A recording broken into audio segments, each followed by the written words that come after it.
నాగార్జునసాగర్ నియోజకవర్గం నల్గొండ జిల్లా టాస్క్ ఆధ్వర్యంలో నల్గొండ జిల్లా హాలియా మున్సిపాలిటీ పరిధిలో ఒగాడెన్లో placement for local youth mega job mela నిర్వహించారు.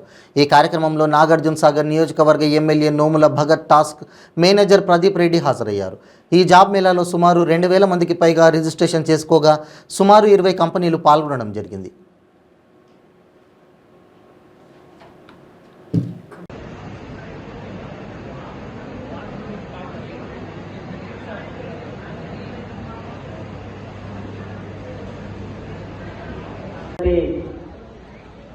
నాగార్జునసాగర్ శాసనసభ్యులు ఎన్ఎల్ పొజిషన్ నిర్వాహకులు గౌరవనీయులు నోముల భగత్ గారికి, అదేవిధంగా గౌరవ మార్కెట్ కమిటీ మన ఐటీ మరియు మున్సిపల్ శాఖ మంత్రులు కేటీ రామారావు గారు జిల్లాలో కూడా ఐటీ కంపెనీ తీసుకొచ్చిన ఘనత మన తెలంగాణ ప్రభుత్వంలో కేటీఆర్ గారు. తద్వారా ఏమైతుంది, మన చిన్నప్పుడు కూడా చదువుకునే అర్బనైజేషన్ మీద ప్రతిసారి చదువుకుంటాడు అందరు. ఇక పుస్తకాలు చేయని అర్బనైజేషన్ ప్రతి ఒక్కరు చదువుతారు. కానీ అర్బనైజేషన్ కాకుండా దాన్ని అరికడుతూ మళ్ళా గ్రామాలకు ప్రజలు ఎక్కువ శాతం గుర్తింపు ఉండి ప్రజలనే వాళ్ళు ఎక్కడికక్కడ ఉద్యోగాలు సంపాదించగలిగితే అందరూ వచ్చి హైదరాబాద్ లో కాకుండా జిల్లాలలో కూడా వాళ్ళు కేంద్రీకరించి అక్కడనే ఉన్న సెటిల్ అయినట్టయితే ఈ ల్యాండ్ల విలువలు పెరగడం, ఇళ్ల విలువలు పెరగడం, ప్రతి ఒక్క అన్ని వస్తువులకు జీతానికి ఒక జీతం ఉంటుంది. అక్కడ బతుకుదామని చూస్తే ఆ జీతం దానికి సరిపోదు. ఒక కంపెనీ పెడదామని చూస్తే ఆ కంపెనీ ఇచ్చే జీతం వాడికి సరిపోదు. ఎందుకంటే కాస్ట్ ఆఫ్ లివింగ్ అక్కడ ఎక్కడ ఉన్నంత కాలం కంపెనీ జీతాలు ఎక్కువ వస్తుంది, లేకపోతే అక్కడ పోయి కూడా పనిచేయడానికి పడదు. సో ఇట్లాంటి స్టార్ట్అప్ కంపెనీస్ కూడా అనువుగా ఉండే విధంగా జిల్లాలో ఉన్న ఇంజనీరింగ్ చదువుకునే విద్యార్థులు చాలా మంది ఉన్నారు.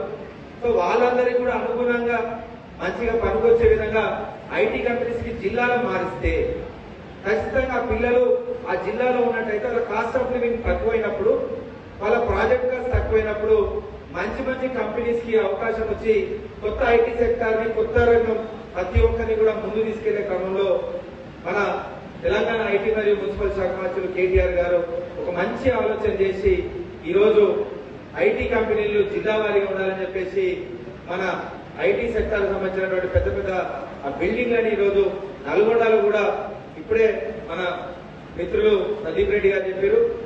ఈ నెల 20వ తారీఖు ఆ రోజు వరకు వచ్చే నెల వరకు వచ్చే 30 రోజులలో దాన్ని ప్లాన్ చేస్తున్నాం. పెద్ద ఎత్తున కేటీఆర్ గారిని పిలుస్తున్నాం, పెద్ద ఎత్తున దాన్ని ఓపెన్ చేయబోతున్నాం అని చెప్పి చాలా సంతోషంగా విషయం సార్.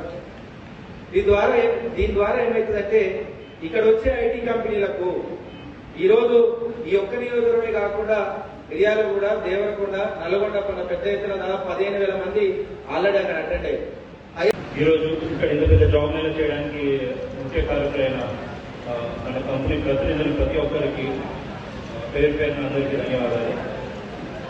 ఈరోజు ఇక్కడ ఇంత పెద్ద ఈవెంట్ జరుగుతుందంటే దానికి ఒక ముఖ్య కారణం మన నాగార్జునసాగర్ సభ్యులు మన నోముల భగత్ గారు.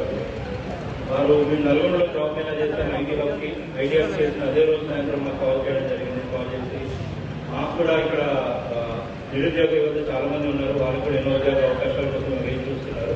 మా కోసం కూడా మా నియోజకవర్గంలో కూడా చేయాలి మీరు అని ఖచ్చితంగా చెప్పడం జరిగింది. అదే రోజు మేము వాళ్ళతో మాట్లాడడం, ఆ రోజు నుంచి మేము కంపెనీస్ ని కాంటాక్ట్ చేయడం జరిగింది. ఈ రోజు ఒక 20 కంపెనీస్ వరకు ఇక్కడికి వచ్చాయి. స్టార్టింగ్ ఫ్రమ్ 10th అయితే school dropouts, degree, inter, ITI, polytechnic అందరినీ కూడా వాళ్ళకి ఇక్కడ జాబ్ ఎలిజిబిలిటీ ఉందండి ఈరోజు.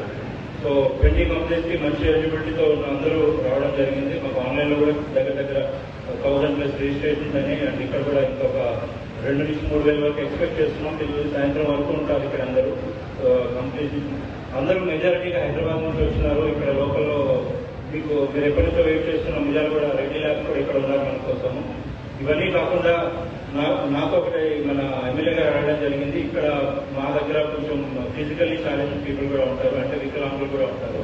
అది ఎటువంటి డిజేబిలిటీ అని అవ్వచ్చు, అందరికం అవ్వచ్చు, లేకపోతే ఇంకేదైనా కూడా అవ్వచ్చు. అటువంటి వాళ్ళకి మీరు ఏదైనా చేయగలుగుతారంటే దానికి సంబంధించిన ఒక ఆర్గనైజేషన్ కూడా ఉంది ఇక్కడ, యూత్ ఫర్ రావచ్చు. వాళ్ళు ఇక్కడికి వచ్చిన వికలాంగులని ఎటువంటి ఇంటర్వ్యూ లేకుండా వాళ్ళ రెజ్యూమే తీసుకొని 2 కేటగిరీలో, ఒకటి అన్ఎడ్యుకేటెడ్, ఒకటి ఎడ్యుకేటెడ్.